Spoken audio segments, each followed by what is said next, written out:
Hope you guys are doing well. Welcome back. In today's video, I'm going to show you that how you can send the payment and the Binance app. So let's get started. So first of all, what we have to do, simply we have to click on this Binance app here. So I'm going to open this here. Now simply we have to click on this icon here. So I'm going to click on this one here.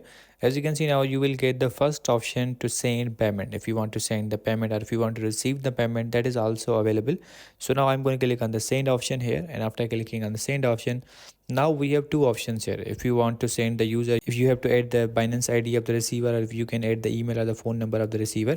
So I'm going to write my own number here just for the example. So let's write that. And now simply we have to click on the continue here. And after clicking on the continue, now simply we have to click on the continue here. And after clicking on the continue, as you can see, we have to click on the confirm here. And now simply we have to provide the amount here, and then we have to click on the continue, and you will get the verification here. So as you can see, I cannot pay myself, but you have to confirm the payment. You will get the details of the receiver here, and then you have to click on the continue, and he will get the received and he will get the payment. So in this way you can send the payment on the Binance. I hope you guys understand this video, that how you can do that. So see you in the next video.